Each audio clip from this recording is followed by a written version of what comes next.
You don't remember how you got here, but you feel it first. The rough wood beneath your hands, splintered, damp, the faint smell of sweat and stale fabric hanging in the air, and something else, something heavier. People, not close, but watching. You hear it before you see them, a low murmur behind the curtain, a quiet shuffle of boots, a breath held too long. You lift your head, and that's when you realize they're not waiting for a show. They're waiting for you. A hand appears from the darkness, gloved, deliberate, hovering just inches from your face, pointing, choosing. Your chest tightens, because in this moment you understand something simple and final. You are not here to perform. You are here to be looked at. In Victorian London, this wasn't rare. Men, women, even children, bought, displayed, renamed, turned into something less than human for entertainment. And now, you're one of them. If you want to understand how people were turned into living exhibits, stay with me. And before we go further, take a second to like the video, subscribe, and tell me in the comments, would you survive a life like this? Because tonight, you don't just watch this story. You live it. This is not a horror story. This is history. The finger in the canvas. You do not see the hand at first. You hear the tent before you understand it. Canvas shifting overhead, rope under strain, the soft, dry complaint of wood settling somewhere behind you. A low murmur moving through the fabric walls like breath through lungs. Then another sound, smaller and worse. Coins touching coins in a man's pocket. A patient, deliberate counting. Not loud, not hidden either. You open your eyes to darkness thick enough to feel. For a few slow seconds, there is no room, no hour, no city. Only the smell. Damp wool, old straw, candle grease, human skin. A sweetness underneath it all, faint and rotten, as if fruit had been left too long in a cellar and then covered with perfume. You try to move your hands and find rough boards beneath your palms. Splinters, dust, a raised grain in the wood that catches the skin of your fingers. You are sitting upright. That is the first surprise. The second is that someone has arranged you there. Your back is straight, though you do not remember straightening it. Your shoulders ache as if they have been pulled into place by other hands. One ankle is stiff. The side of your neck burns where cloth has rubbed against it again and again. When you swallow, your throat tastes of cold tea and iron. You listen. The murmur beyond the curtain thickens, then dips, then rises again. Not one voice. Many. Men, mostly. A woman somewhere. A child who whispers and is immediately hushed. The language is ordinary London speech, but flattened by canvas and distance until it sounds like a tide striking mud. Then, very close to your left ear, something scratches. You turn sharply. Nothing. Only a hanging seam in the tent wall, a line of light along the edge where two strips of stained canvas fail to meet. But the scratch comes again. Not clawing, not rat-like. A careful touch. Nail on wood. Once. Then silence.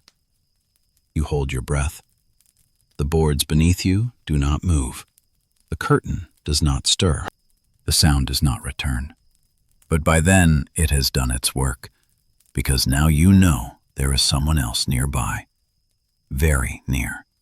Separated from you by no more than a wall of painted cloth and a few inches of dark. A lamp is uncovered somewhere ahead. Weak yellow light reaches you through the tent as if squeezed through dirty water. Shapes emerge. A stool.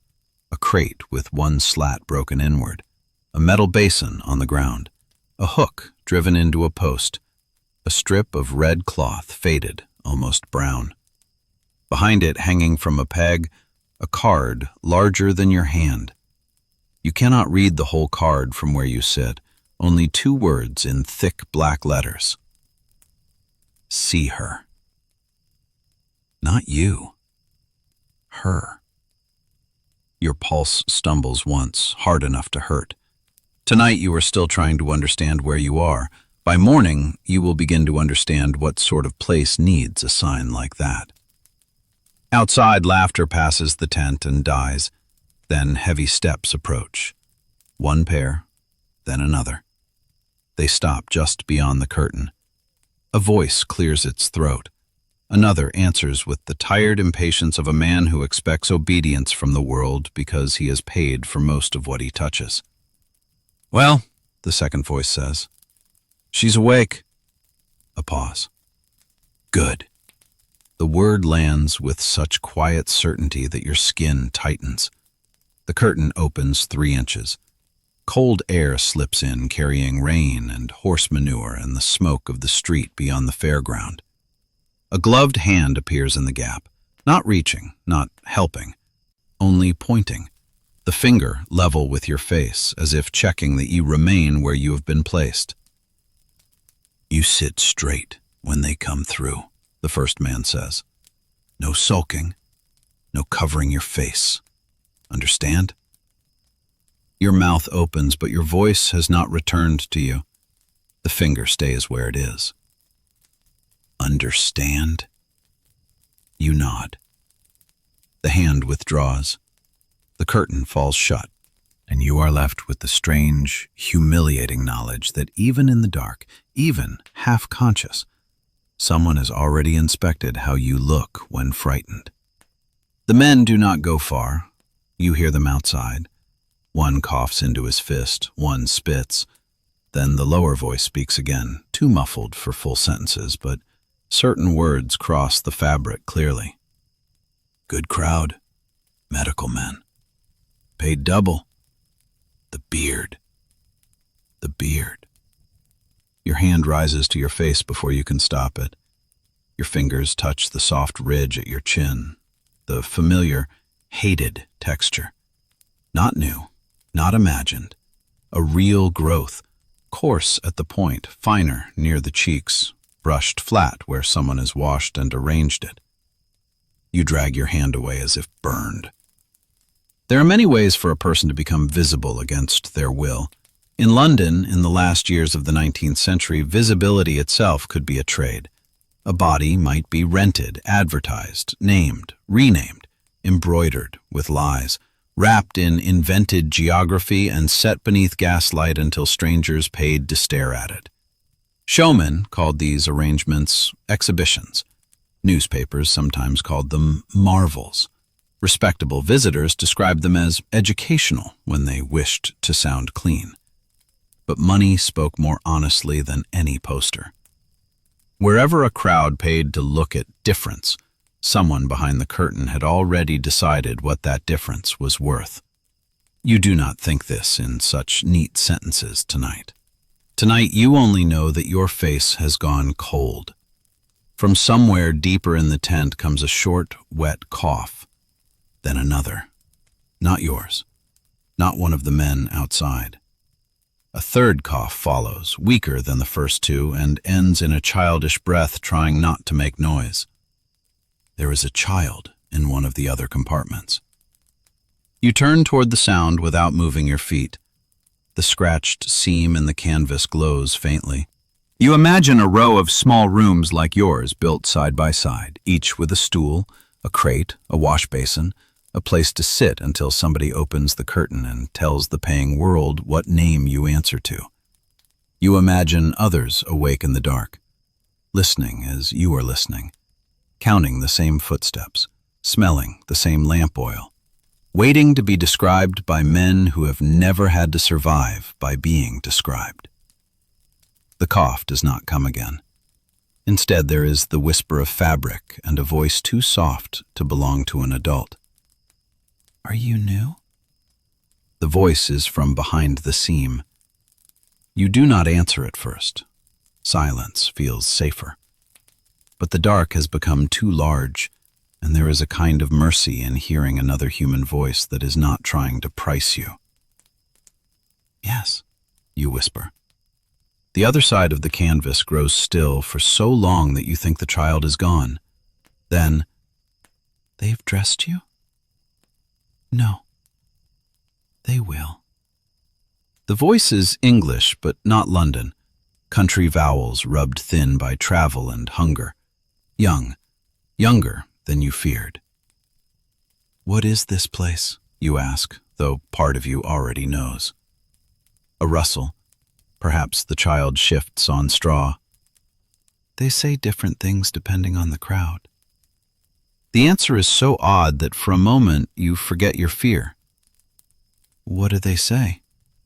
Curiosities, wonders, natural phenomena, foreign court, missing link, the usual. The last two words arrive with such flatness that you hear not humor, but repetition. The exhausted memory of words heard too many nights in too many towns. You move closer to the seam, though you still cannot see through it.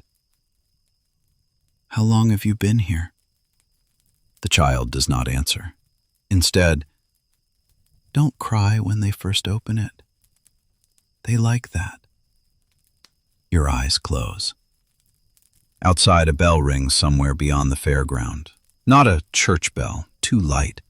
A handbell, perhaps, carried between stalls to announce an attraction or the start of some side performance. The murmur of the crowd shifts direction. Boots pass. Cartwheels grind through wet earth. London is never far from mud. Even at its entertainments, it smells of traffic, rain, and the river's bad memory. You try to search backward through the day and find only fragments. A room above a public house near Whitechapel Road. A woman who rented the bed by the night. Her face pinched with either pity or calculation. A knock at the door. A man who spoke gently at first. A proposal dressed as opportunity. Clean lodging, fair pay, work for a lady with an unusual appearance. Nothing indecent, he had said. Nothing cruel. Then tea, then dizziness, then this. There were always such offers in the city. London fed on arrivals. Girls from villages, boys from docks, widows, runaways, men too injured for heavy labor, women whose faces or bodies made ordinary service impossible. The city had a use for almost everyone, and if it did not, somebody would invent one. In the East End alone, you could vanish between one street and the next and be reborn under a new name before the week was out. Music halls, cheap museums, anatomical displays, penny gaff theaters, lecture rooms pretending not to be theaters, theatrical menageries sharing alleys with coffee stalls and gin shops. Each promised spectacle, instruction, novelty, reform, laughter, or science. Often they sold the same thing under all 5 names. The danger was not only that people stared, the danger was that they might learn to enjoy it. A shadow darkens the bottom of the curtain. Someone stands outside again. The child behind the seam goes silent so quickly it is like a candle pinched out. A key rattles against metal. Not your compartment. Somewhere to the right, a latch lifts. Hinges complain, and a man mutters, "On your feet, then." A low protest answers him. Not words at first, only breath. Then a woman's voice, hoarse with either age or exhaustion. "Not yet. Please." The reply is immediate. "You'll do as you're told." Another voice joins him, amused. "This lot gets slow in the mornings." There is the slap of a palm against wood, then dragging feet, then a sound that stays with you longer than it should. A chain moved only a few inches, but enough to tell you it is there. You look at the hook on the post in your own compartment. Suddenly it seems less decorative. The voices recede. A moment later, the main passage outside fills with brighter light. Somewhere, a curtain opens to the public. A burst of sound spills in, men clearing throats, somebody laughing too loudly, the thin, astonished cry of a woman pretending to be shocked and pleased by her own shock. Then the showman's voice rolls through the tent, warm as a knife drawn slowly from velvet. Ladies and gentlemen. He has done this before. 10 times tonight already, perhaps. 100 times this season. The words carry that polished ease possessed by men who can sell disgust without sounding disgusted. From the hidden cabinets of nature. A pause for effect. A sight so rare. The crowd murmurs on command. You cannot see him, but you can see what he is doing. One hand extended, head inclined, the perfect blend of preacher, auctioneer, and host. That physicians themselves have paid to examine. Another pause. The child behind the seam whispers, "Don't listen." But how could you not? The showman continues. His tone changes with each phrase, sliding from science to wonder to pity to thrill, as if he were tuning an instrument to catch every taste in the room. He gives a title, a false nationality, a tragic little history designed to make paying eyes feel both superior and compassionate. It is done with the speed of long practice. Difference is turned into narrative before the crowd has time to grow bored. That, perhaps, is the oldest trick in the tent. Not that bodies are unusual, that stories can be nailed onto them like painted signs. The audience shifts, feet scrape. A child in the crowd asks a question and is hushed. Then something unexpected happens. A man laughs. Not the polite laugh of public amusement, not the bark of surprise. This one is sharper, meaner, the kind of laugh produced when a human being ceases, in your mind, to be fully human. Others join him, and behind the canvas, in the compartment to your right, a woman begins to breathe too fast. You cannot see her, you only hear it, a ragged, rising panic she is trying to swallow before it becomes sound. The chain moves again. Someone tells her to be still. The crowd keeps laughing. The showman keeps speaking. The laughter grows. Then suddenly, it stops. Not because pity has entered the room, because something else has. A heavy tread crosses the main boards. The showman breaks off mid-sentence. There is a brief confusion of voices. A new man speaks too low to catch, but the tone is official. Flat, unimpressed, accustomed to being obeyed by men who profit from disorder. The crowd quiets in that special way crowds do when they sense authority might spoil their pleasure. For a moment, all you hear is the hiss of gas and the rain beginning again on the roof of the tent. Then the official voice says, clearer now, "Open the back rooms." No one moves. I said, all of them. The child behind the seam stops breathing entirely. Your own hands tighten on the edge of the stool. Outside, the showman tries a laugh that fails before it leaves his throat. Surely this can be settled. Open them. Another silence. Then keys. More than one. Metal striking metal in quick, uncertain hands. The first lock clicks. Not yours. Not yet. But close enough that you feel it in your teeth. And in that suspended second, before the curtain is lifted, before the lamp is turned toward your face, before whoever stands outside decides what you are worth seeing, you understand that the worst thing in this place may not be the crowd at all. It may be what the crowd is not meant to see. Names painted on tin. The lock you hear is not yours. Not yet. Still, your whole body answers it. Your shoulders pull tight. Your jaw hardens. Your hands brace against the stool as if the wood beneath you might suddenly lurch. In the next compartment, someone makes a sound so small it is almost nothing. A swallowed gasp, a breath cut in half. Then the tent falls into that terrible kind of quiet that is not peace at all, but waiting. A curtain ring scrapes along iron. Voices, low, tense. One official, one coaxing. The official voice speaks again, closer now, flat as damp slate. This one first. A woman begins to protest. You do not hear the words, only the shape of them. Pleading, made breathless by repetition. She has pleaded before, that is clear. There is no surprise in her voice, only exhaustion. A man answers her under his breath. Another says, "Stand back." Then comes the sound of fabric dragged hard across wood, and for one instant the whole tent changes. More light enters. Not much, but enough. The seam beside you brightens from gray to yellow. Dust wakes in the air.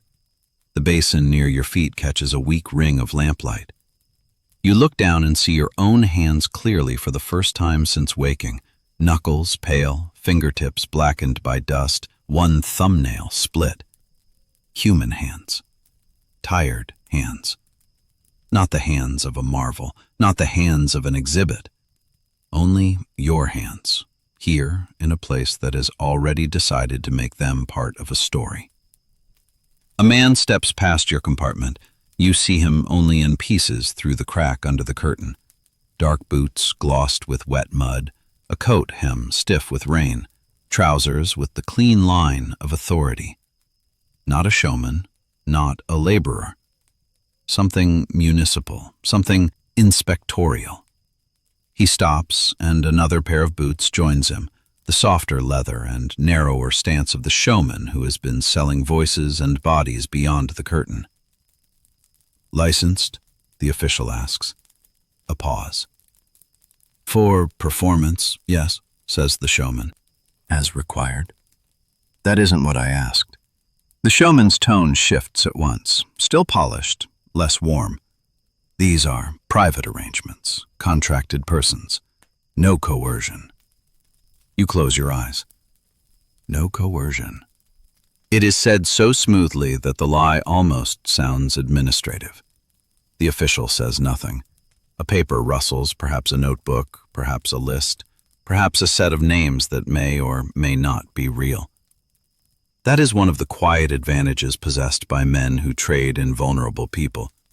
Names are always softer than money, easier to bend, easier to lose, harder to prove. Another lock opens, not yours. A child starts crying somewhere farther down the row.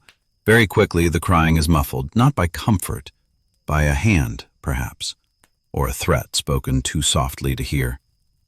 The official continues walking. His boots pause at your compartment. You do not breathe. The curtain does not open. Instead, you see his shadow, long and stiff, crossing the strip of light beneath the canvas. He stands there as if reading something attached to your door. There must be a placard outside, a name, a category, a line of false biography. He remains still long enough for you to imagine every possibility. Bearded lady, mule-faced girl, the human ape, Persian wonder, living curiosity. Such titles were cheap to invent and expensive to wear. In Victorian exhibition culture, half the labor of a human display happened before the audience even arrived. Posters, handbills, painted boards, exaggerated pamphlets, breathless introductions, these built the creature before the person entered the room. A woman with facial hair might become an exotic queen, a fallen princess, a scientific anomaly, or a moral lesson, depending on what sold best in that district. Showmen borrowed the language of empire, medicine, and fairy tale with equal comfort. A beard on a man meant age, seriousness, perhaps dignity. A beard on a woman meant marketable confusion. The boots move on. Only when they are 3 compartments away do you realize your nails have bitten into your palms hard enough to leave crescents. From behind the seam comes the child's whisper again, so faint you almost miss it. "He'll make them open, all of us."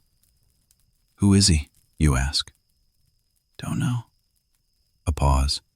"Police, maybe? Or council? Or a gentleman pretending to care?" You would laugh if fear had left room for it. That, too, belongs to the city. Concern performed in coats clean enough not to absorb consequences. "What happens if he opens them?" you whisper. On the other side of the seam, the child shifts. Straw crackles. For the first time, you hear how near they must be, close enough that if you pushed your fingers under the loose edge of canvas, you might touch another human hand. "He looks," the child says. "Then he decides whether he sees trouble or business." The answer is so practiced that you understand it was learned from experience. Outside, another curtain is opened. A man gives a startled exclamation. The official voice asks a question too low to catch. Someone answers. There is the noise of papers handled quickly. Coins clink once, an old reflex, a bad offer attempted too soon. The official says something sharp enough that even through canvas it sounds like a slap. Then footsteps come toward you again. The boots stop. A hand touches your curtain from outside. You watch the fabric press inward with one gloved fingertip. Not the showman's hand. This touch is firmer. Testing the thickness of the material, perhaps. Judging the lock. Measuring not the creature inside, but the conditions around her.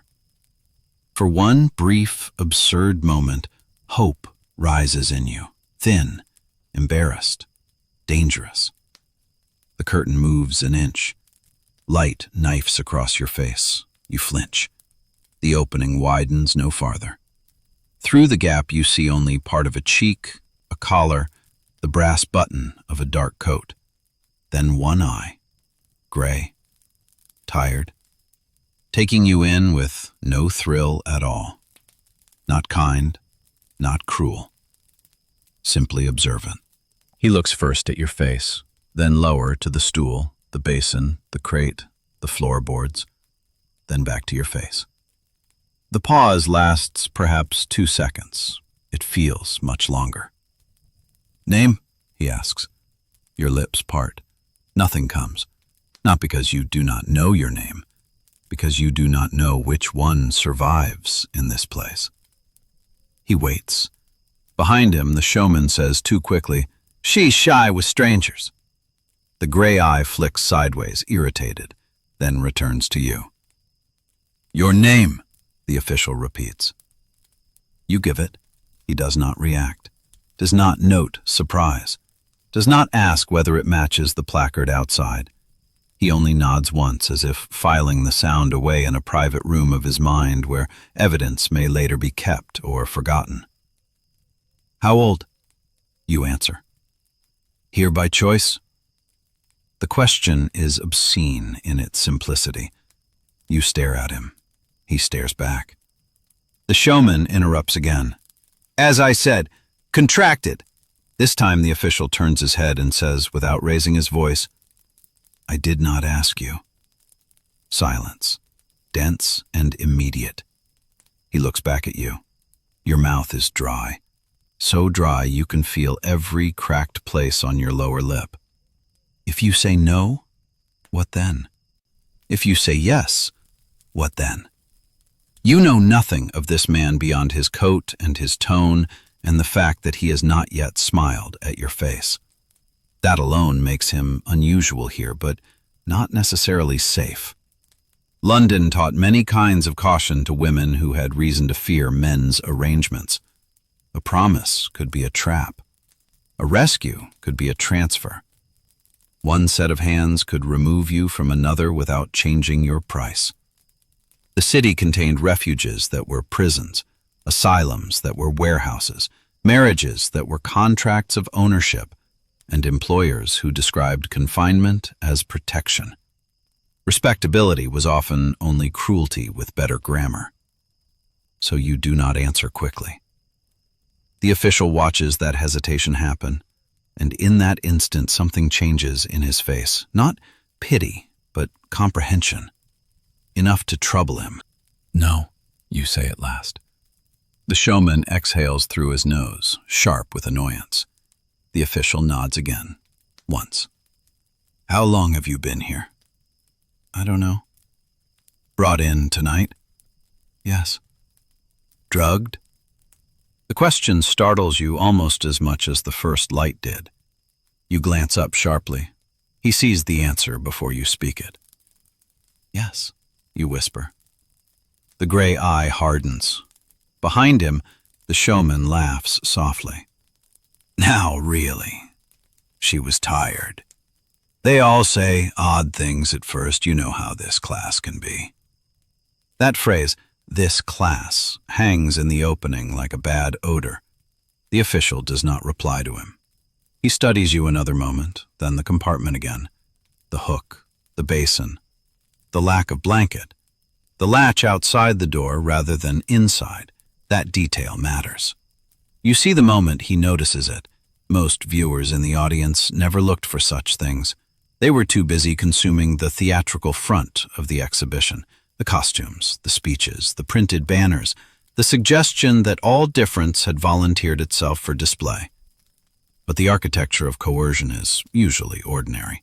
A lock placed on one side of a door, a receipt folded into a pocket, a title painted before consent is asked, a cup of tea, a bed promised, a route arranged, a debt spoken aloud often enough to sound legal. The Victorian world excelled at these half-lit mechanisms. They allowed brutality to pass as administration. The official lets the curtain fall. Darkness returns. Worse than before, because now it has shape. You hear him move on. Another lock, another question. Somewhere to your right, a man begins protesting in a cultivated voice, indignant rather than afraid. He calls the inspection improper, insulting, inconvenient. His anger carries class. It sounds like a person unaccustomed to being grouped with the vulnerable, even while profiting from them. There are always such men around shows. Proprietors, investors, scientific advisors, pamphlet writers. Men who keep their gloves clean by calling the arrangement educational. The child behind the seam whispers, "Did he ask your name?" "Yes." "He didn't ask mine the first night." A pause. "Only what they called me." Something cold passes through you. "What do they call you?" No answer. You wait. Then, almost inaudible, "Buttons." It is not a real name. It is worse than a false one. False names still pretend at personhood. A name like Buttons belongs to a dog, a toy, a decorative servant in a comic sketch, something small and convenient and made to be summoned.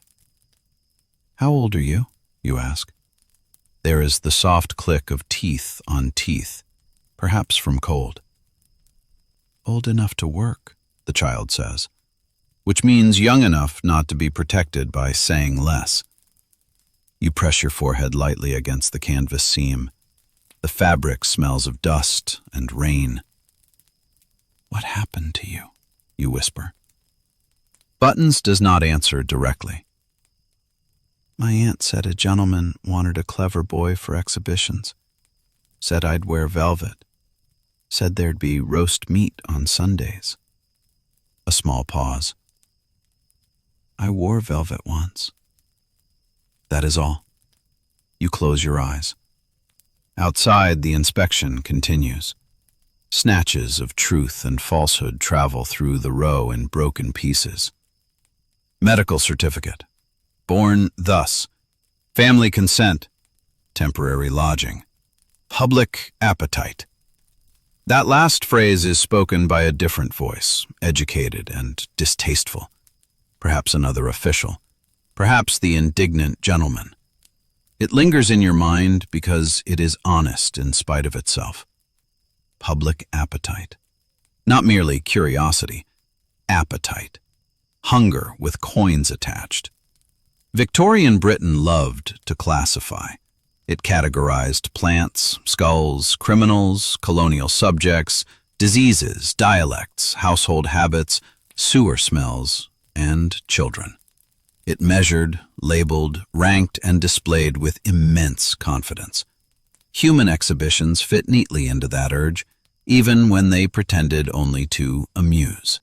The crowd might come for sensation, but it often left believing it had also witnessed a lesson about race, nature, sex, morality, or the boundaries of the ordinary body.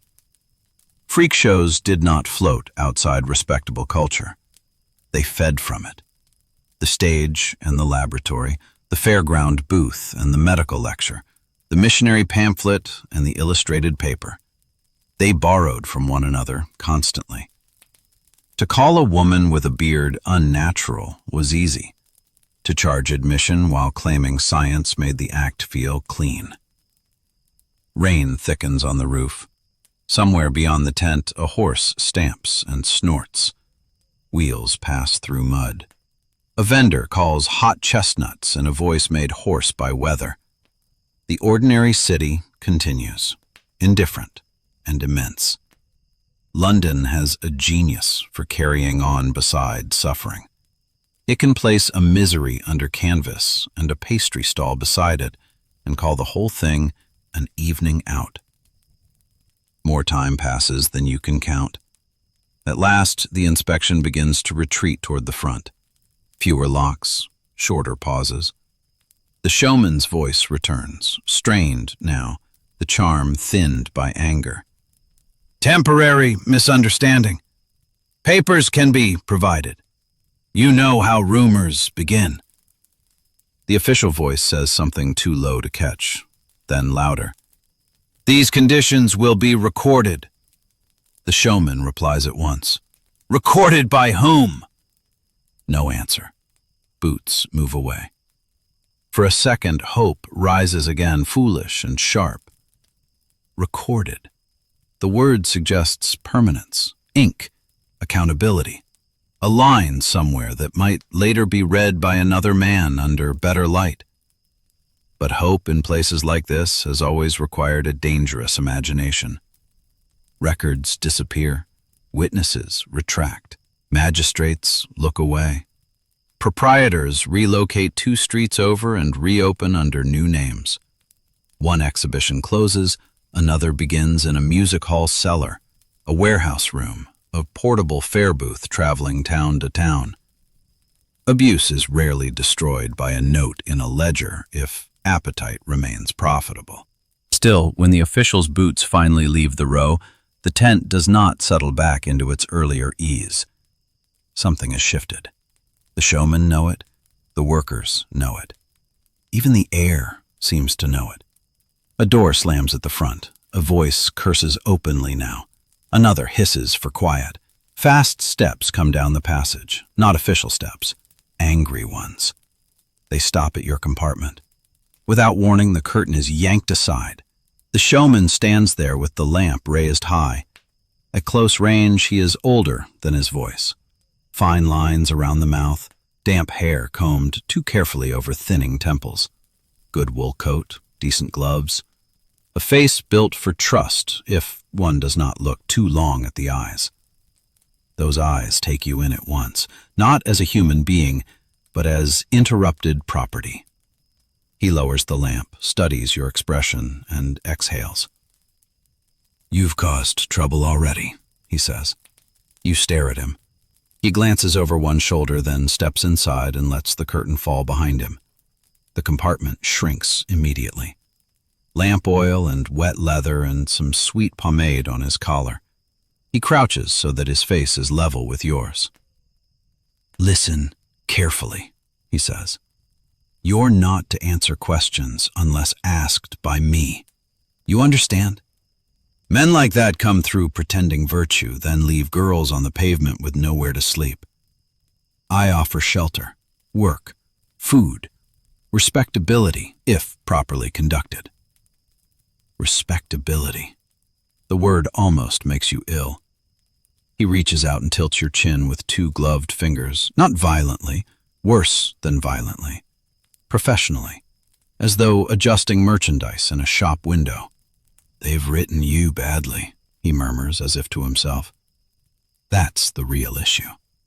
Too plain, too pitying. The public doesn't pay for pity unless it's mixed with astonishment. He lets go of your chin and studies your face with narrow concentration. "We may alter the billing." Your stomach turns. "How?" you ask before you can stop yourself. His mouth bends in something not quite a smile. "Oh, there are always ways. A Circassian claim, a convent history, some obscure condition from the continent. The medical men enjoy a pedigree. The common crowd likes tragedy better." He tilts his head. "Or perhaps not woman enough, not man enough. That often does well." The lamp flame shivers. For one terrible second you understand the full machinery more clearly than before. The beard itself is not enough. It must be interpreted, packaged, made to satisfy multiple hungers at once: desire, disgust, intellectual vanity, moral relief. He is not merely displaying what exists. He is manufacturing the meaning around it. Outside, someone calls his name. He straightens, annoyed, and turns toward the curtain, then stops and looks back at you. "One more thing," he says. "If the inspector returns, remember that many girls are eager for this work. There are worse lives in London than being looked at." Then he is gone. The curtain falls, and in the darkness after his lamp, your compartment feels less like a room than a throat closing. Behind the seam, Buttons whispers, "What did he say?" You do not answer immediately, because the most frightening part was not his threat. It was the calmness with which he described turning a life into an advertisement. At last you say, "He hasn't decided what I am yet." On the other side of the canvas, Buttons gives a small sound. Not quite laughter, not quite pity. "That's when they're most dangerous," he says. Then from somewhere farther down the row comes the scrape you heard before. Nail on wood. Careful, deliberate. Once. Only now, with the inspection over and the tent settling into its next lie, you realize the sound is not random. It is a signal, the signal in the wall. You wait for it again, the scratch. Once was easy to dismiss. Twice could be a habit, but 3 times, placed with care, separated by long stretches of silence, that is intention. You sit very still. The boards beneath you creak when you shift your weight even slightly, so you stop shifting. Your breath becomes shallow. Your hands rest lightly on your knees, as if you are already performing for someone watching from a distance. And then, there, a slow drag of nail across wood. Pause. Another. Pause. Then 2 in quick succession. You lean closer to the seam, your cheek nearly touching the canvas. "Buttons," you whisper. "Did you hear that?" A delay. "Yes." "Do you know what it means?" "No." But the answer comes too quickly, too neat. You close your eyes. In places like this, information is never shared freely. Not because people are cruel, but because knowledge is the only small possession left that cannot be taken and sold. If the child knows something, he will not give it easily. Not until he decides whether you are worth trusting. Not until he believes you might still be here tomorrow. You try another way. "Does it happen every night?" This time the pause is longer. "Not every night." "When then?" "When something changes." The words settle in your chest. Something changes. You think of the inspection, the official, the questions, the note of irritation in the showman's voice, the way the air in the tent shifted afterward, like a room where a door has been opened and closed too quickly. What changes? You press. Buttons breathes softly against the other side of the canvas. I don't know all of it, he says. But when it happens, people move. Your skin prickles. Move where? I don't know. You must. Silence again. Then, reluctantly, sometimes they leave before morning. Sometimes they come back different. Sometimes they don't come back. The last sentence lands harder than the others. You swallow. Where do they go? I said I don't know. But you hear it now. Not ignorance, fear. And beneath that fear, something worse. Acceptance. Outside, the show resumes. The showman's voice is back, smoother now, as if the interruption never happened. He introduces another attraction, his tone sliding effortlessly between delight and authority. The crowd responds as expected. Gasps, laughter, the soft murmur of educated interest from a man who wants his curiosity to sound respectable. You hear a woman cry out, not in pain, in surprise. Then applause. It is strange how quickly a room can return to normal after something has almost gone wrong. The city depends on that ability. London has survived too many things to pause for every cruelty it commits. You shift your position slightly. The basin at your feet catches the faint reflection of lamplight through the curtain. The water inside is still, untouched. Your reflection stares back at you, distorted, broken by ripples you did not make. You lean closer. Your face and the beard. It looks different in this light. Not softer, not gentler, but clearer. You see now what the showman saw. Not just hair, but contrast. Something that forces the eye to stop, to question, to categorize.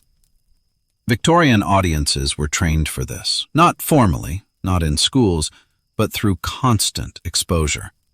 Newspapers printed illustrations of curiosities. Medical journals described bodies as if they were puzzles. Traveling shows advertised missing links, human anomalies, natural wonders. People learned to look at difference as something to be solved or consumed. You touch your chin again, not gently this time, as if confirming it is real. It is. And now it belongs to them. The scratching comes again. 3 slow drags, a pause, then 1. You press your ear against the canvas. Buttons, you whisper. It's a pattern. I know. Have you counted it before? Yes. And? It changes. Changes how? I don't know. Again, too quick. You pull back slightly. Someone is sending it. Buttons does not answer. Someone is using it, you continue, to say something. Still nothing. You let the silence stretch. In interrogation, silence is not empty. It is pressure. Even children understand that. At last, it's not for us, Buttons says. For who? For the men. A chill runs through you. The showman? No. Then who? I don't know. But this time, you believe him. A new sound enters the tent, not from the audience, not from the show, from beneath. At first, it is so faint you think you imagined it, a dull thud. Then another, not rhythmic, not regular, irregular, as if something is being moved slowly below the floorboards. You freeze. The sound comes again, closer now. You glance down.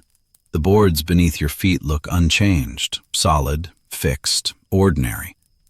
But the sound, it is real.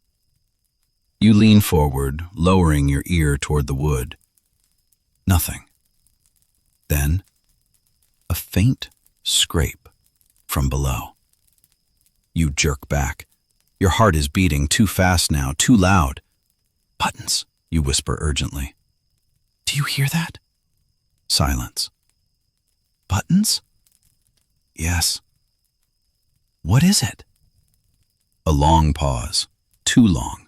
Then, they told us not to listen. That is not an answer. What is it? You repeat. They said it was nothing. Do you believe them? No. The sound comes again, a dragging movement, heavy, deliberate, then silence. Your mind begins to move faster than your body.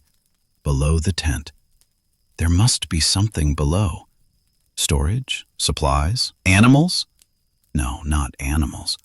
The sound is wrong for that, too slow, too controlled, too careful. You look at the hook on the wall, the basin, the crate. Everything in your compartment is temporary, portable. Nothing is built to last, except the floor. Unless the floor is not what it seems.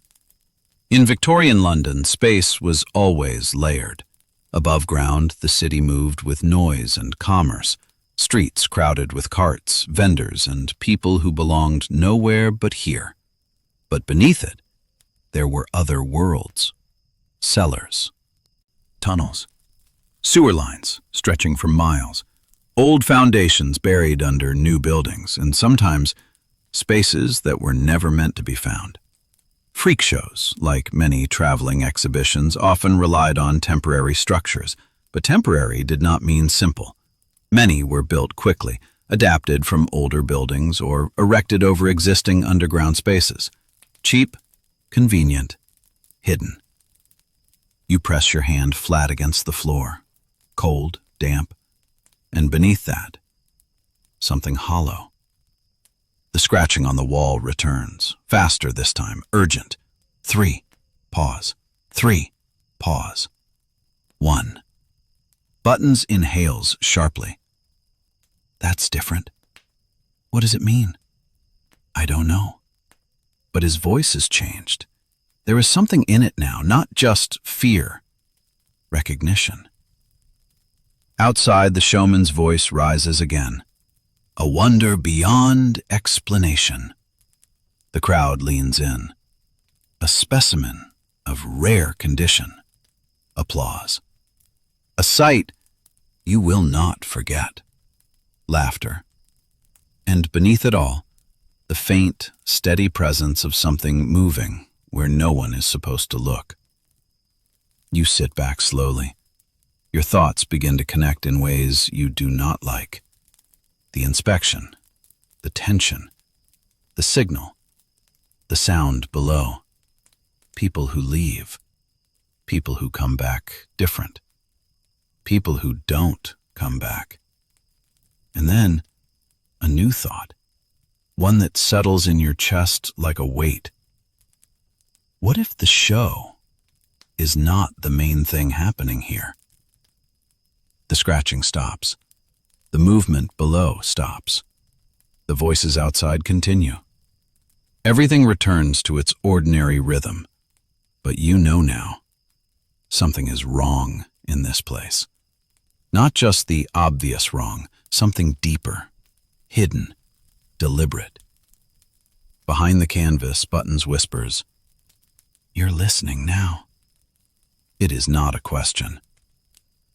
"No," you say quietly. "I'm hearing." And somewhere beneath you, something hears you back. The Trapdoor ledger. The scratching does not return. That is what unsettles you most. Not the sound itself, but its absence, as if whoever made it has decided you heard enough. You sit with your hand on the floor, feeling for something that is no longer moving. The boards are still. too still, as if they have learned to pretend.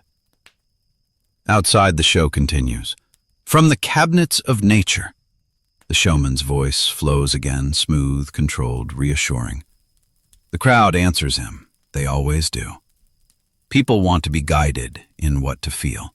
Surprise, pity, curiosity. It all becomes easier when someone tells you how much to pay for it. A burst of laughter rolls through the tent. It sounds closer now. Another curtain has opened. Another life has been described. Another body has been translated into spectacle. You try to ignore it. You focus instead on the floor, on the hollow beneath it, on the idea that this place has layers. And then, a new sound. Not below, behind, from the passage. Footsteps, quick, quiet. Not the heavy authority of the inspector, not the measured rhythm of the showman. These are careful steps. You turn your head slowly. The curtain does not open, but something touches it from the outside. Not a hand, something flat, pressed against the fabric, then removed. A second later, the curtain lifts just enough for something to slide through and fall to the floor beside your foot. Paper. The curtain drops again. The footsteps retreat. Gone. You stare at the paper. For a moment, you do not move. Then, slowly, carefully, you reach down and pick it up. It is rough, cheap, folded once. You open it. Inside, writing. Not printed. Written. Quick. Uneven, as if done in poor light. You read, "When the third bell rings, do not stay seated." Your pulse spikes. You read it again. The third bell. You have already heard one. You remember it now, faint, distant, somewhere beyond the tent. You look toward the curtain. Nothing moves. You lean closer to the seam. "Buttons," you whisper. A pause. Then, "Yes?"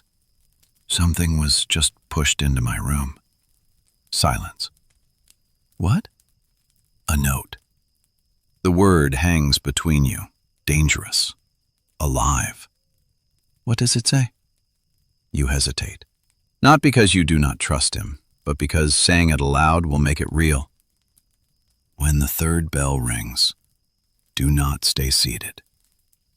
The silence that follows is different. Heavier. Buttons breathes in slowly. "You shouldn't have told me that." "Why?" "Because now I know too." His voice is not accusing, it is afraid. Outside, a bell rings again. Clearer this time. Closer. The crowd shifts. The showman's voice rises slightly to ride over the sound. "And now, ladies and gentlemen," the bell fades. You grip the paper tighter. Second bell. One more. You try to think, to place this within something real, because this cannot just be panic. It must mean something. It must be connected. The signal, the movement below, the inspection, the note. Victorian exhibitions were not always what they claimed to be. Behind the performances, there were systems: supply, movement, replacement. Some performers were contracted, some were hired, some were found, and some were traded. Quietly, between shows, between cities, between men who understood that certain bodies had value, not just on stage, but elsewhere. Medical schools, for instance. They needed specimens. Anatomical study was growing rapidly in the 19th century. Doctors needed bodies to learn from. Laws restricted supply. Official sources were never enough, so unofficial ones emerged. Grave robbers, dealers, and occasionally living people who could be made to disappear without questions, especially if they already existed outside society's protections. Your stomach turns. You look at the floor again, the hollow space beneath, the dragging sound. People who leave. People who come back different. People who don't come back. Buttons, you whisper. Yes? Have you ever heard the third bell before? A long pause. Then, once. Your throat tightens. What happened? Someone left. Did they come back? Silence. Buttons? No. Outside, the show intensifies. More voices, more movement, more noise. The crowd is growing. That means more distractions, more opportunities, or more danger. You unfold the paper again, look at the words. Simple, direct, no explanation. That is what makes it worse. You stand up slowly. Your legs protest. Stiff, weak, but they hold. The room feels smaller when you stand. The ceiling lower, the air thicker. Behind the canvas, Buttons whispers urgently, "What are you doing?" "I don't know yet." "You shouldn't move." "The note says—" "I know what it says." His voice cracks, then lowers again. "You shouldn't move." "Why?" "Because they watch." You freeze. "Who?" "All of them." You look toward the curtain. For the first time, you notice something you missed before. A small tear, high up near the top edge, too small to see through clearly, but large enough to let someone else see in. Your breath slows, carefully, deliberately. You sit back down, exactly as before, hands on knees, face forward, waiting. Outside, a new sound begins. Not a bell, a voice, louder than the rest. Not the showman, not the crowd, someone else, calling something out. Orders, perhaps, or names. And then, the bell rings again. Third. Everything inside you tightens. The paper in your hand trembles. Buttons does not speak. The tent seems to hold its breath. And somewhere beneath your feet, something shifts. Not slowly this time, not carefully, but suddenly, violently, as if whatever is down there has been waiting for that exact moment. The floor beneath you jolts. A dull crack echoes through the boards. You gasp too loud and clamp your mouth shut. Outside, the noise covers it. The crowd cheers. The showman shouts something triumphant. No one hears. But you do. And now, you understand something new. Something worse. The note was not a warning. It was timing. The space beneath the boards. You do not move, even as the floor settles, even as the crack fades into the general noise of the tent. You sit exactly as before, hands on your knees, back straight, eyes forward, because now you understand something far more dangerous than fear. You are being watched. Not by the crowd, not by the showman, but by whoever knows the timing of the bell.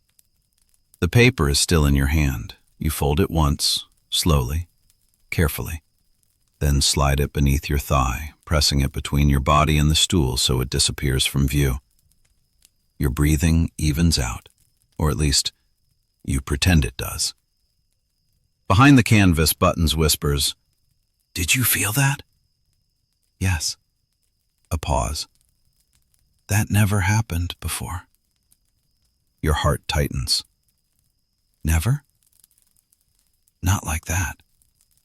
Outside, the show continues as if nothing has changed. That is the worst part. The crowd laughs again. Someone claps. A woman gasps dramatically, too loud to be real fear, too practiced to be genuine surprise. The showman's voice rises above it all.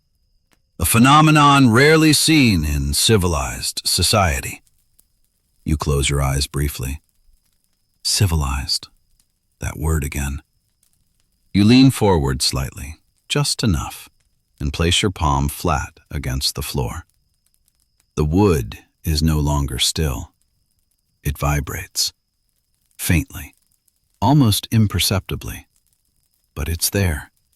A low, continuous tremor, like something breathing beneath you. You pull your hand back. Your mind moves quickly now, too quickly, trying to connect everything at once. The signal, the note, the bell, the movement, the inspection, and then a new realization. The timing was not random. The bell, the third bell, it marked something, not for the audience, for the people behind the curtain. Buttons, you whisper. When the bell rings, what changes? Silence. Then, they move faster. Who? The workers. Doing what? I don't know. He does. You can hear it in the way his voice tightens. Outside, footsteps begin to pass again, not slow this time, quick, efficient, purposeful. You hear something dragged, wood on wood, then metal, a latch, a door opening somewhere behind the main stage. Not the audience entrance, something else. You turn your head slightly, just enough to glance at the lower edge of your curtain. A shadow passes, then another, carrying something between them, long, covered, wrapped in cloth. Your stomach turns. Victorian exhibitions often hid their logistics carefully. What the audience saw was only the performance, but behind it, there were systems. Bodies had to be fed, housed, moved, sometimes replaced, and sometimes removed. You force your eyes away from the curtain because looking too long is dangerous, even when no one is supposed to be watching. The vibration beneath the floor grows stronger, then stops abruptly, as if whatever was moving has reached its destination. You hold your breath. Nothing. Then, a faint sound from below. A voice. You freeze. It's not clear. Not words. Not yet. Just a sound. Weak, muffled, distant. But human. Your chest tightens. You lean forward again, slowly, carefully, pressing your ear toward the floor. The wood is cold, damp, silent. Then, there, a whisper. Too faint to understand, but unmistakable. You pull back suddenly. Your heart is racing now, too fast, too loud. Buttons, you whisper urgently. There's someone under there. No response. Buttons? I know. His voice is barely there. You stare at the floor, your mind trying to reject what it already knows. People don't belong under floors, not alive. But in Victorian London, people were often placed where they did not belong. Medical schools needed bodies, hospitals needed subjects, private collectors needed curiosities. And not all of them asked where those bodies came from. Some were taken from graves. That was known. That was whispered about. That was feared. But some never reached the grave at all. Your hands begin to shake. You press them harder against your knees to stop it. The whisper comes again. Clearer this time, still weak, still distant, but closer. Help. The word barely reaches you, but it lands like a blow. You close your eyes just for a second, because now there is no doubt. There is someone alive beneath you, and whatever is happening in this place is not just a show. It is something else, something hidden, something organized, something that uses the show as cover. Outside, the crowd roars again. The showman shouts triumphantly. Another performance begins, and beneath it, a life is trying not to disappear. You open your eyes, look at the floor. then at the curtain, then back at the floor. The third bell is already rung.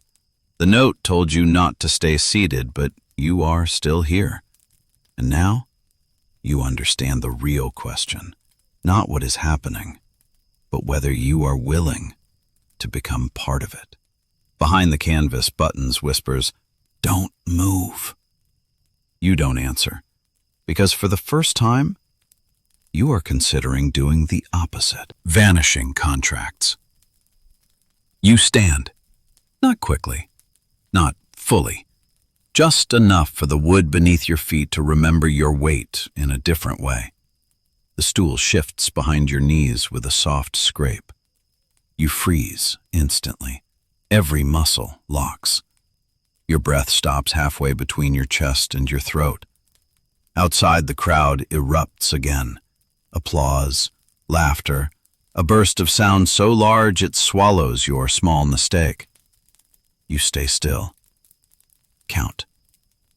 1, 2, 3. No one comes. No curtain moves. No hand reaches in. Only the show, loud, confident, unbroken. You exhale, slowly. The paper presses against your leg. You feel it through the fabric of your dress. A reminder, a command, a warning. You slide your hand beneath your thigh and pull it free again, unfolding it carefully. When the third bell rings, do not stay seated. The third bell has already rung. You are late, or perhaps just in time. "Buttons," you whisper. "I'm going to move." Silence. Then, sharper than before, "No." "I have to." "No." His voice cracks. "They take people who move." You close your eyes. "They take people who stay," you whisper back. That lands. He doesn't answer. You step forward, one foot, then the other. The floor does not break, does not shift, does not betray you. But it feels different now, less solid, less certain, as if it remembers the movement from below. You kneel, slowly, lowering yourself until your hand rests on the boards again. You press, harder this time. The wood flexes, just slightly, but enough. There is space beneath. Your fingers trace along the grain, searching, feeling, listening. Then, a line. Not a crack, not damage, a seam. You follow it, carefully, slowly, across the width of your compartment. It forms a rectangle, roughly cut, poorly concealed. A trapdoor. Your heart begins to pound again, faster, louder, dangerously loud. You look toward the curtain, still closed, still silent. Outside, the showman's voice rises again. "A living wonder of the modern age!" The crowd murmurs. You hear coins, more coins, always coins. You return your focus to the floor, to the seam, to the truth beneath it. "Buttons," you whisper. "There's a door." No answer. "Buttons?" "I know." "You knew?" A long pause. "I heard it once." "Did you open it?" "No." "Why?" Silence. Then, "Because someone else did." Your blood runs cold. "What happened to them?" you ask. You already know the answer, but you need to hear it. "They didn't come back." The words settle heavily in the air between you. Victorian London was full of contracts, some written, some spoken, some implied. A girl could sign a paper she could not read. A boy could agree to work he did not understand. A man could sell something that was never his to sell. And once those agreements were made, they became real. Even if they were built on lies, especially if they were built on lies. Exhibition contracts were often vague, deliberately so. They promised lodging, food, and pay, but they rarely specified freedom, or duration, or exit. And once a person entered the system, it became very difficult to leave. Some tried, some ran, some resisted, and some simply disappeared. Not in the dramatic way stories tell it. No screams, no public scenes, no witnesses. Just absence. A missing body. A forgotten name. A replacement brought in the next day. The show continued. It always did. You place both hands on the edges of the seam. Feel the slight give in the wood. The hidden movement beneath. The whisper comes again, from below. Clearer now. Closer. Please. Your throat tightens. There is someone down there, alive, trapped, and you are sitting above them. You press your fingers into the gap, try to lift. Nothing. The wood doesn't move. You adjust your grip, try again, harder. Still nothing. It's locked. Of course it is. You sit back on your heels, your mind racing, thinking, searching. There must be a way. There is always a way. You look around your compartment. The stool, the crate, the basin, the hook, the hook. You stand quickly, cross the small space, grip the metal. It's cold, heavy, fixed firmly into the post, but not immovable. You pull hard. The wood creaks, the metal groans, but it doesn't come free. Outside footsteps pass again, closer this time. You freeze, still holding the hook. The footsteps stop, right outside your curtain. A shadow falls across the bottom edge. Your breath stops. The curtain moves slightly, not opening, just enough to show someone is there, waiting, listening. You slowly release the hook, let your hands fall to your sides. The shadow lingers, longer than it should, then moves on. You collapse back onto the stool, your heart pounding so hard it hurts. Behind the canvas, Buttons whispers, "They're watching now." "Yes," you whisper back, and beneath your feet, the whisper returns. "Help me." You close your eyes, because now you understand something worse than everything before. The trapdoor is not for escape. It is for transport. And the person beneath you is not the first. They keep. You do not try the trapdoor again. Not yet. Your hands still remember the resistance of the wood, the way it refused you, not weakly, not by accident, but with the quiet certainty of something designed to hold. You sit, exactly as before, because now you understand something else. The danger here is not noise. It is attention. Outside, the show reaches a peak. Applause rolls through the tent in heavy waves. Someone shouts approval. The showman's voice rises with it, confident, triumphant, practiced. He feeds the sound, shapes it, directs it. "A marvel of modern science." The words drift in, blurred by canvas and distance. Science. That word again. It appears often in places where people need permission to look. You keep your gaze fixed forward, but your thoughts move, fast, connecting, rebuilding the pieces into something you cannot ignore anymore. The bell, the signal, the note, the movement below, the trapdoor, the whisper. This is not random. This is a system, and systems have records. Your eyes shift slowly toward the crate in the corner. You noticed it before, but only as part of the room. Now you see it differently. It is not storage. It is placed deliberately. You wait, listen. No footsteps, no shadows, no movement outside your curtain. You stand, slowly, carefully, cross the small space. The crate is light, lighter than it should be. You kneel beside it, lift the lid. Inside, papers. Your breath catches.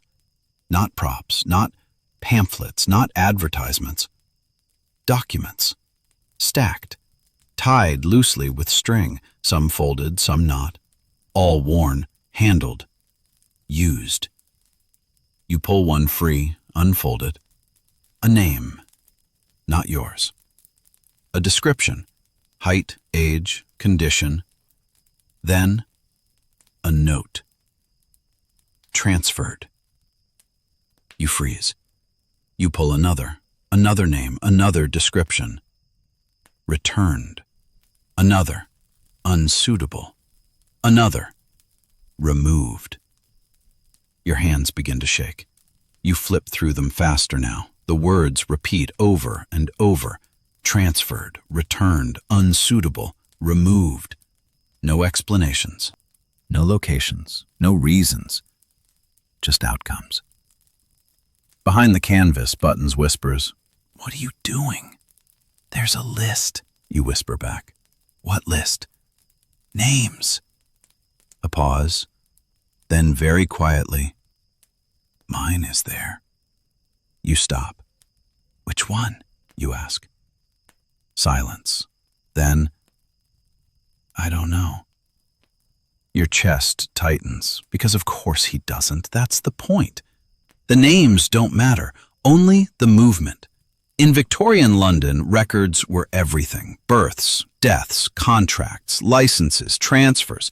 Paper made things real, legal, acceptable. But paper could also erase, simplify, reduce. A person could become a line. A body could become a category. A life could become a note. And once that happened, it became much easier to move them.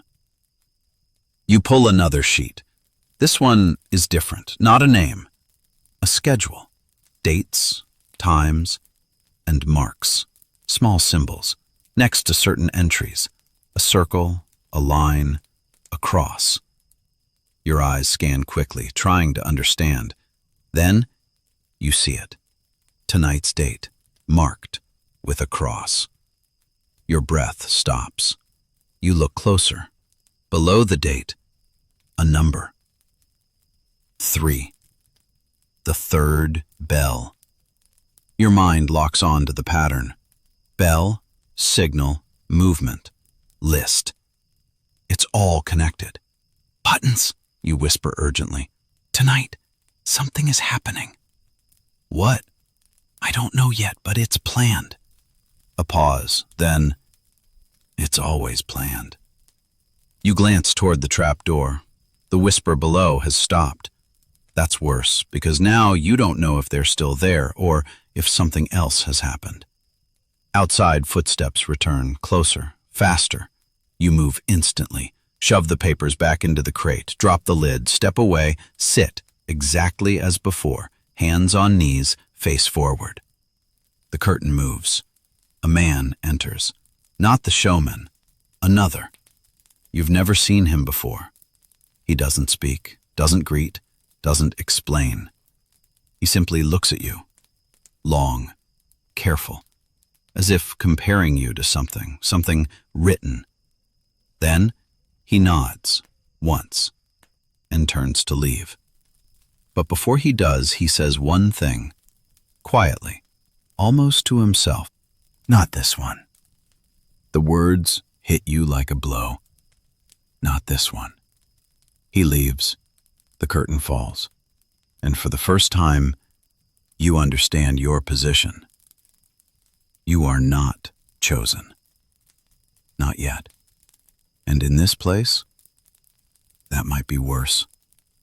Behind the canvas, Buttons whispers, "What did he say?" You stare at the floor, at the seam, at the place where the trapdoor hides. Then answer. He said, "Not this one." A pause, then, "That means someone else." And somewhere in the tent, someone is about to disappear. The selection room. The tent does not change. That is what makes it worse. The same voices, the same applause, the same rhythm of spectacle and coin. Nothing shifts for the crowd. But behind the canvas, everything has already moved. You sit perfectly still, because now you understand the rule. Movement is noticed. Stillness survives. The words echo in your mind. Not this one. Not you. Which means someone else. Your eyes drift to the crate, the list, the marks, the cross beside tonight's date. 3. The third bell. And now, selection. Buttons, you whisper. No answer. Buttons? Silence. Your chest tightens. You lean closer to the seam. Buttons? Are you there? Nothing. A cold realization begins to form. You press your ear against the canvas. Listen. No breathing, no movement, no whisper. Just empty space. Your stomach drops. He was there a moment ago. Now, gone. Outside, a new sound, different from the show. A door opening. Not the main entrance, behind, hidden. You turn your head slowly toward the curtain. The shadow line beneath it shifts. Light flickers. Footsteps. Dragging something. Small. Light. You don't think. You move. Quiet, fast, to the curtain. Just enough to lift the edge. Barely. And you see it. A narrow corridor, dim, lit by a single gas lamp at the far end. Wood walls, unfinished, temporary. And men. 3 of them, carrying someone. Small. Buttons. Your breath stops. He isn't struggling. That's the first thing you notice. He hangs in their grip, arms loose, head tilted, unconscious. Or worse. One man adjusts his hold. "Careful," he mutters. "Don't mark the face." The others nod. Not cruel, not angry. Professional. They reach a door at the end of the corridor. Heavy, different from the others. Not canvas, wood, solid. One man opens it. A cold draft spills out. You feel it even from here. And then you hear something. Inside the room. Metal, clean, precise, not like the rest of the tent. One of the men hesitates. "Doctor's already there?" he asks. "Yeah. Didn't think he'd come this early." He paid extra. Your blood runs cold. Paid. They carry Buttons inside. The door closes. Silence. You let the curtain fall. Your body moves backward, slow, controlled, until you reach the stool and sit, exactly as before. Because now you understand everything. The show is not the main event. It never was. In Victorian London, there was a problem. Not enough bodies. Medical schools needed them for anatomy, for study, for progress. But the law restricted supply. Only executed criminals, not nearly enough. So a market formed. Quiet. Hidden. Grave robbers, dealers, middlemen. But there was another source, less talked about, less recorded. People who could disappear.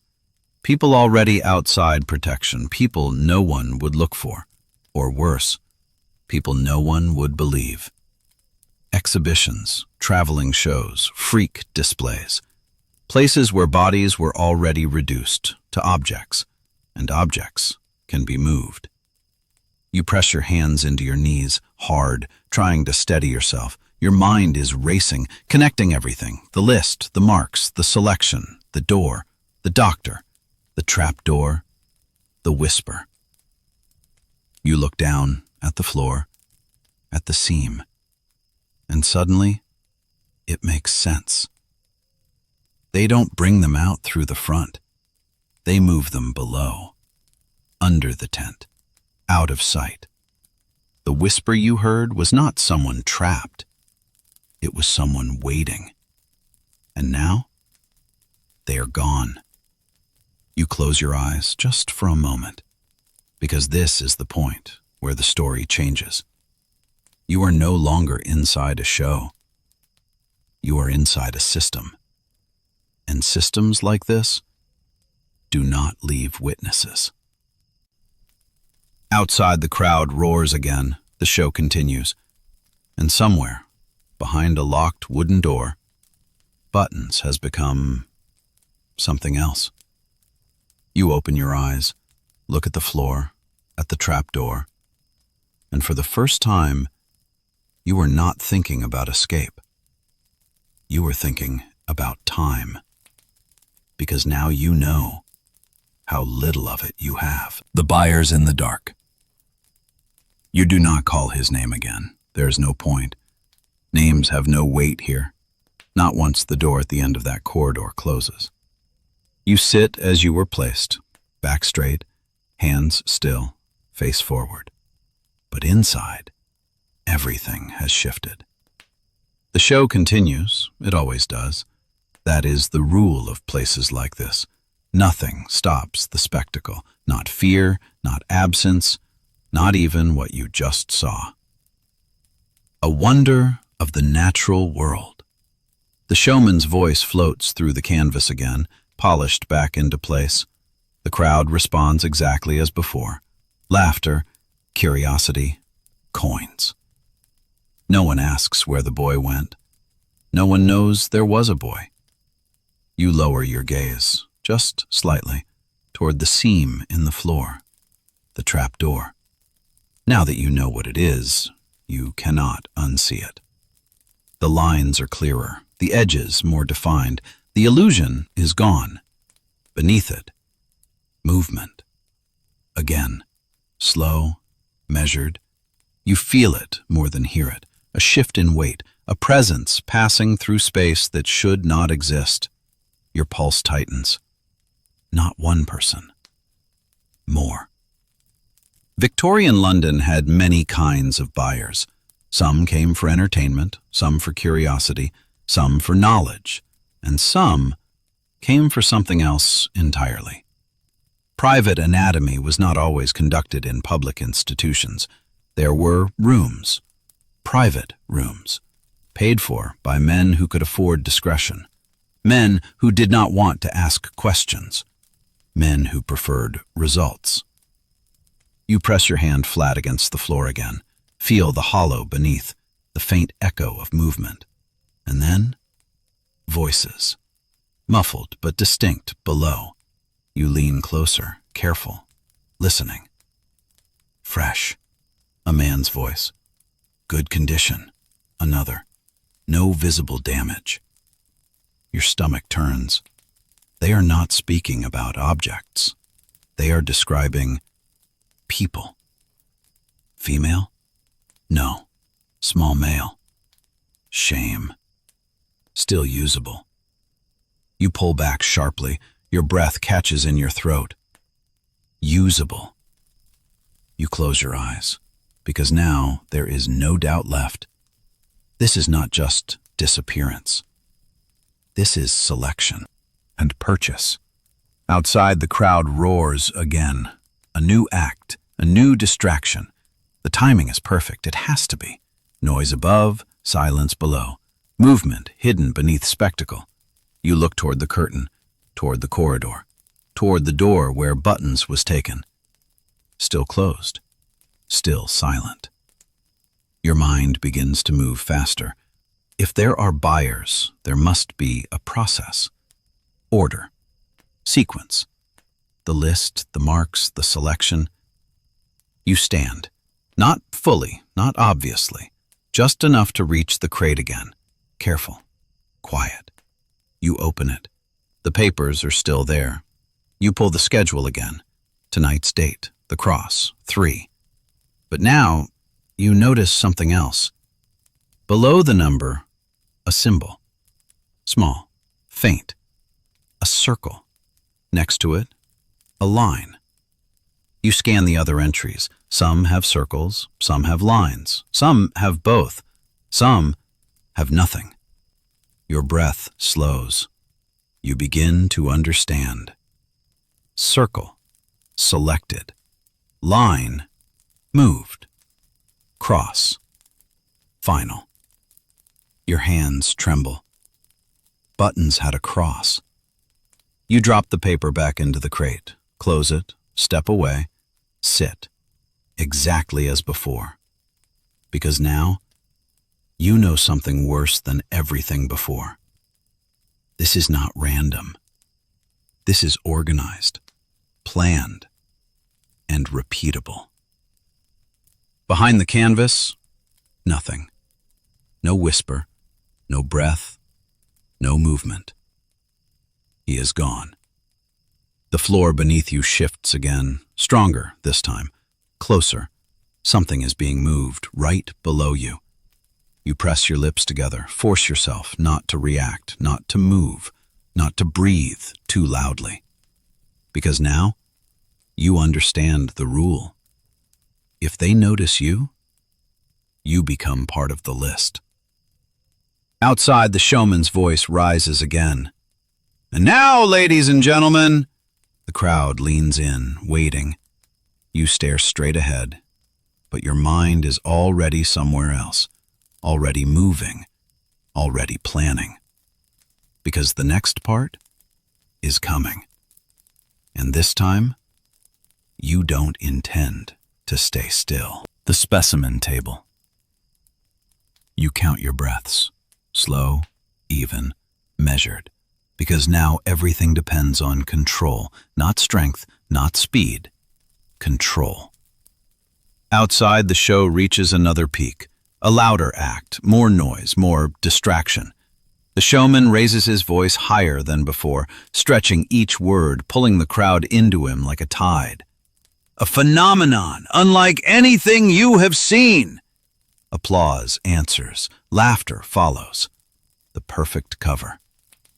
You rise, this time fully, no hesitation, no pause. You step toward the trapdoor, every movement deliberate, quiet. You kneel, place both hands along the seam, and press. Nothing. You shift your grip, find the edge, push again, harder. A faint movement. Your heart surges. It's not locked, not completely. The system was not built to stop those above, only those below. You press again. The wood lifts, barely. A thin gap opens. Darkness spills out. Cold air and something else. A smell. Sharp, clean, unnatural in this place. You freeze. Because you recognize it. Not from experience, but from instinct, from something deeper. Chemicals. Preservation. You open the gap wider, slowly, carefully. The wood creaks. You stop. Listen. Nothing. The show swallows the sound. You lift again. This time, the trapdoor opens. Beneath, a narrow passage, wooden walls, low ceiling, barely enough space to move. And light. Faint, flickering, from somewhere deeper inside. You lower yourself, feet first, into the dark. The air is colder here, drier, and that smell stronger. You crouch, pull the trapdoor closed above you. Darkness. For a moment you cannot see, only feel. The walls, close, rough, temporary. Then your eyes adjust. A narrow corridor stretches ahead, leading toward a soft glow. You move, slow, silent. each step measured, each breath controlled, because now you are inside the system. Victorian medicine was changing rapidly, knowledge expanding, demand growing. But knowledge has a cost, and in this time, that cost was often paid in flesh. Official anatomy relied on legal bodies, but legal bodies were never enough. So other methods emerged, quiet ones, hidden ones. Rooms like this. You reach the end of the corridor and stop. The light comes from a doorway, slightly open. Voices inside. Clear now. Remarkable condition. Rare specimen. No external damage. Your blood runs cold. You lean closer, just enough to see. Inside a room. Small, clean, too clean. A table in the center, metal, reflective, tools arranged beside it, precise, sharp, ordered. And on the table, buttons. Your breath stops. He lies still, eyes closed, chest barely moving. Alive, but not for long. 3 men stand around him, not showmen, not performers. Professionals. One wears gloves, clean, white. He adjusts something near the boy's arm, checks his pulse, observes. Young, he says, but viable. Another man nods. We'll begin soon. Your vision blurs. You grip the wall to steady yourself because now there is no misunderstanding, no doubt. This is not just disappearance. This is preparation. You step back, slow, silent, because you understand something now, something final. The people taken from the show do not leave. They are repurposed, reduced to specimens. The voices continue behind the door, calm, measured. Record the condition. Begin with observation. As if this is routine. As if this is normal. You turn, move back down the corridor, faster now, but still controlled, because time is gone. And you are next. The trapdoor looms ahead, a thin line of light around its edges. You reach it, push. It opens. You climb back up, pull it closed, and sit, exactly as before, hands on knees, face forward. Because now, you understand the truth. You are not part of the show. You are inventory. And tonight, someone is already being used, which means tomorrow, they will need another. The sound that shouldn't exist. You sit, exactly as before, because now you know. Stillness is survival. The tent breathes around you again. The show continues. It always continues. A marvel beyond understanding. Applause, laughter, coins. Nothing has changed, at least not above. But inside you, everything is different. Because now you know what lives beneath the boards, what moves, what is taken, what is used. And most of all, you know how it begins. With a sound that should not exist. You hear it again, soft, from below. You freeze instantly. The same place, the same tone, a faint, irregular movement. You close your eyes, because now you understand. At the beginning, you thought it was random, a mistake, a sound without meaning. Now, you know better. That sound was someone, alive, waiting. Just like buttons. Just like you.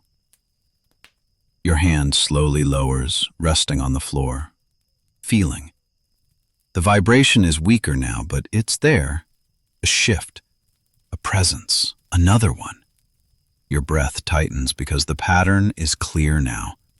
The bell rings, the signal sounds, the list is checked, the selection is made.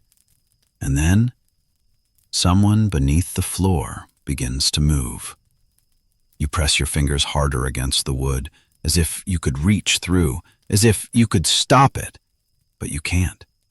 Because this system is already moving, and you are inside it. Behind the canvas, silence. No buttons, no whisper, no breath. Only absence. Outside, the showman's voice rises again. And now, a pause. Something truly extraordinary. The crowd leans in, waiting. You don't need to see it. You already know. A new act, a new body, a replacement, because the show never stops. You look down again, at the floor, at the seam, at the place where it all began. And suddenly, the memory returns. The first moment, you sitting here, confused, lost, hearing something move where nothing should move. That was the hook. You didn't understand it then, but now, you do. It wasn't a mystery. It was a warning. You lift your hand slowly, pull it back. Because now, you know what comes next. The bell, the signal, the movement, and eventually, your turn. Outside, the crowd erupts again. The showman shouts triumphantly, and beneath it all, another life begins to disappear. You close your eyes, just for a second, because the story has come full circle. And now, there is only one question left. Not what is happening, but whether you will survive it. The price of being seen. You don't wait for the next bell, because now you understand. Waiting is part of the system. You sit, still, calm, controlled. But inside, you are already moving. The show swells again outside, louder than before. A final act, a closing draw, the kind that keeps people until the last moment. Perfect. Because while they are looking out there, no one is looking here. You stand, not slowly this time, not carefully, decisively. Your hand moves to the seam in the floor, finds it instantly, because now you know exactly where it is. You pull, hard. The wood resists, then gives. The trapdoor opens. Cold air rises. That same smell, sharp, clean, final. You don't hesitate. You drop down. The corridor feels smaller now, narrower, closer, as if it knows what you've seen. You move quickly, no longer careful, no longer silent, because there is no time left for either. The light ahead grows brighter, voices inside, familiar now, calm, professional. Prepare the next. You don't wait. You push the door open.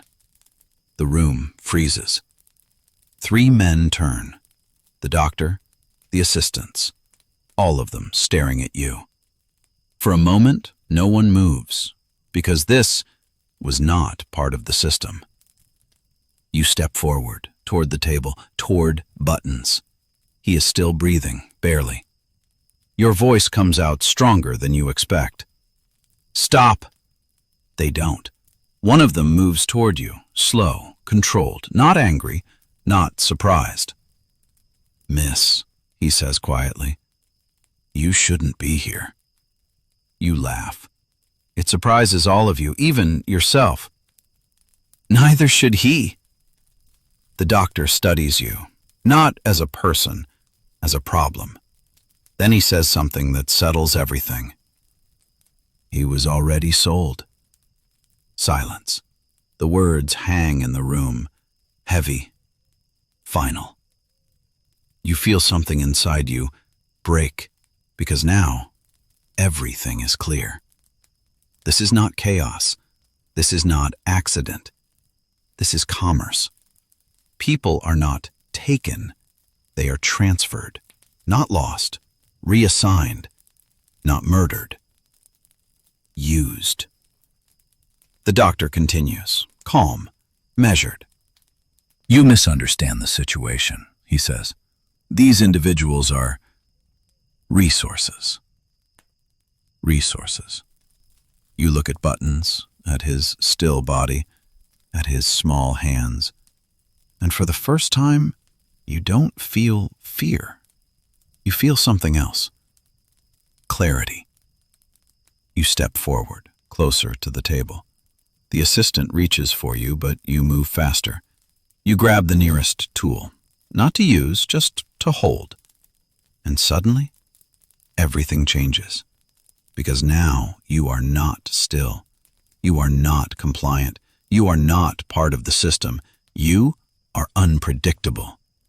And systems hate that. The room shifts. The men hesitate, recalculate, because the system only works when people stay in place, when they sit, when they wait, when they become what they are told they are. You don't. Outside, the show reaches its final roar. Applause, cheers, the sound of satisfaction. And beneath it, for the first time, something breaks. The doctor steps back, just slightly. Enough. You grab Buttons, pull him from the table. He's light, too light. You don't think, you move, back through the corridor, fast. The system begins to react, voices, shouts, movement. Too late. You reach the trapdoor, push it open, climb, pull him with you, back into your compartment. The tent is chaos now, not visible, but felt. Something has gone wrong, and the system knows it. You don't stop. You move to the curtain, pull it open. The main tent explodes into light, noise, people. For a second, no one understands what they are seeing. A girl, a body, a break in the performance. Then, someone screams, and everything changes. You run into the crowd, through the noise, through the confusion, because now you are no longer part of the show. You are the interruption. Behind you, voices rise, orders, shouts, but the crowd blocks them, consumes them. And in London, the crowd always wins.